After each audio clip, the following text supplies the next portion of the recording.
Good morning everyone.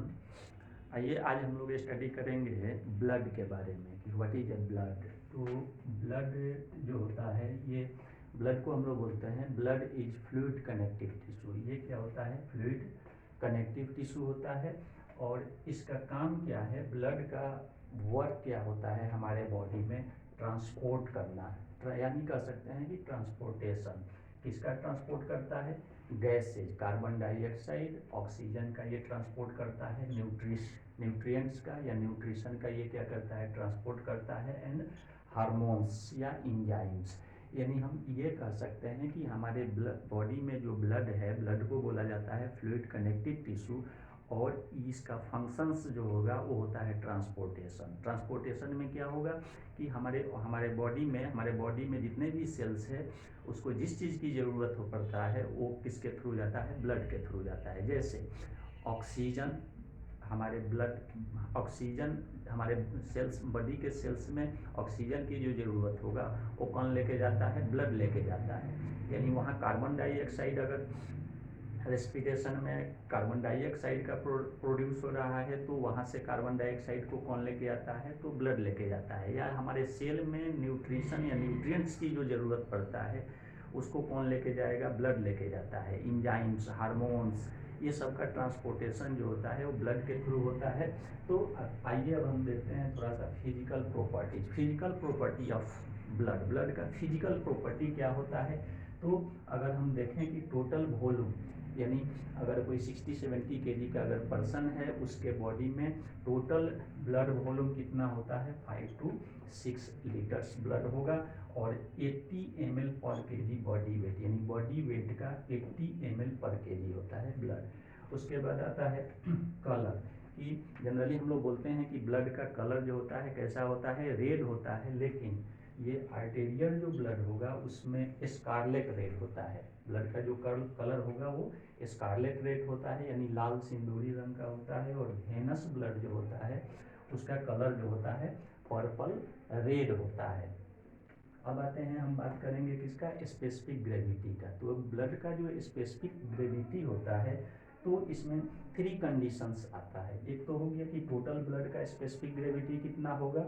उसके बाद जो ब्लड सेल्स होगा, आरबीसी, डब्ल्यूबीसी, प्लेटलेट्स, यानी टोटल जो ब्लड सेल्स है उसका स्पेसिफिक ग्रेविटी कितना होगा। और प्लाज्मा का स्पेसिफिक ग्रेविटी कितना होगा। तो हम स्पेसिफिक ग्रेविटी में टोटल ब्लड का अगर स्पेसिफिक ग्रेविटी देखते हैं तो 1.05 to 1.061 स्पेसिफिक ग्रेविटी होता है। अब हम बात करें ब्लड सेल्स का, तो ब्लड सेल्स का जो स्पेसिफिक ग्रेविटी होता है वह 1.09 to 1.101 होता है। और प्लाज्मा का जो स्पेसिफिक ग्रेविटी होता है 1.02 to 1.026 होता है। तो ये रही स्पेसिफिक ग्रेविटी के बाद। उसके बाद अब हम देखते हैं विस्कोसिटी। तो विस्कोसिटी की अगर बात करें यहाँ पर, तो ब्लड का जो विस्कोसिटी होता है वो 4 to 5 times more than the water से 4 to 5 टाइम्स इसकी विस्कोसिटी होती है। और पीएच, ब्लड का जो पीएच होता है वो होता है 7.4। लेकिन अगर नॉर्मल रेंज देखा जाए कि ब्लड का पीएच कितना होता है तो होता है 7.38 to 7.42 होता है। और रिएक्शन कैसा होगा? अल्कलाइन, यानी स्लाइटली जो होता है अल्कलाइन होता है, क्योंकि पीएच कितना होगा? 7.4। अब आते हैं, देखते हैं ये कंपोजिशन ऑफ ब्लड का कंपोजिशन क्या होता है। तो ब्लड कंसिस्ट ऑफ 2 थिंग्स, 2 चीज़ से मिलकर ब्लड बना है। एक होता है ब्लड सेल्स और दूसरा होता है प्लाज्मा। यानी ब्लड अगर सेल्स हम देखें तो ब्लड सेल्स जो होता है वो क्या होता है? 3 टाइप्स के ब्लड सेल्स होते हैं, एक आरबीसी, डब्ल्यूबीसी और प्लेटलेट्स। आरबीसी को हम ऑल्सो कॉल्ड इरिथ्रोसाइट, आरबीसी को हम लोग इरिथ्रोसाइट भी बोलते हैं। इरिथ्रोमिस होता है रेड। और डब्ल्यूबीसी को हम लोग डब्ल्यूबीसी को ल्यूकोसाइट बोलते हैं, ल्यूकोमिस होता है वाइट। और प्लेटलेट्स को हम लोग थ्रोम्बोसाइट बोलते हैं। तो ब्लड किससे बना? ब्लड सेल से और प्लाज्मा से। तो ब्लड का जो वाटरी पार्ट होता है उसको हम लोग प्लाज्मा बोलते हैं। तो इसमें अगर प्लाज्मा भी हम लोग देखें तो प्लाज्मा भी 2 चीज़ से मिलकर बना है, एक तो वाटर और दूसरा उसमें सॉलिड सब्सटेंस रहता है। तो वाटर जो होगा प्लाज्मा में 91 टू 92% प्लाज्मा होता है, और सॉलिड सब्सटेंसेज जो होता है 8 टू 9%। और इस सॉलिड सब्सटेंस में, ये सॉलिड सब्सटेंस में दो तरह का सब्सटेंस आ जाता है। एक तो हो गया ऑर्गेनिक मोलेक्यूल्स इसमें, और दूसरा होता है इनऑर्गेनिक मोलेक्यूल्स। तो यहाँ पे सॉलिड सब्सटेंस 8 टू 9% है, तो इसमें भी ऑर्गेनिक मोलेक्यूल जो होता है ये 7 टू 8% होता है, और इनऑर्गेनिक मोलेक्यूल्स जो होगा इसमें 1% होता है। तो अब हम देखते हैं कि ऑर्गेनिक मोलेक्यूल्स कौन कौन सा होगा। तो ऑर्गेनिक मोलेक्यूल्स में प्लाज्मा प्रोटीन्स आ जाता है, उसके बाद इसमें नॉन प्रोटीन नाइट्रोजिनस सब्सटेंस आता है जिसको NPN बोलते हैं। जैसे यूरिक एसिड हो गया, यूरिया हो गया, क्रेटिनिन हो गया, ये आता है नॉन प्रोटीन नाइट्रोजिनस सब्सटेंस में। इसके अलावा फैट होता है, हार्मोन्स होता है, ये इंजाइम्स होता है। तो ये आ जाता है ऑर्गेनिक मोलेक्यूल्स में। इसके बाद आता है इनऑर्गेनिक मोलेक्यूल्स। तो इनऑर्गेनिक मोलेक्यूल्स में आ जाता है जैसे सोडियम हो गया, पोटेशियम हो गया, कैल्शियम हो गया, मैग्नीशियम हो गया, कॉपर हो गया।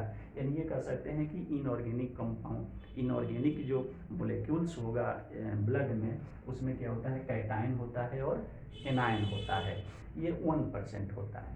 इसके बाद हम देखेंगे कि ब्लड का फंक्शंस क्या होता है, what will be the function of blood. Blood का फंक्शंस क्या होगा, तो उसका in one word we can say transportation. एक शब्द में कह सकते हैं कि ब्लड का जो फंक्शन होता है वो क्या होता है, ट्रांसपोर्टेशन। किसका ट्रांसपोर्ट करेगा, we know that our body consist of 100 into 10⁻12 to 14 cells. यानी 60-70 kg का अगर कोई पर्सन है, उसके बॉडी में सेल्स कितना होता है, 100 इंटू 10⁻12 टू 14 सेल्स होगा। और उस सेल्स को मेटाबॉलिज्म करने के लिए बहुत सारी चीज़ों की ज़रूरत पड़ती है।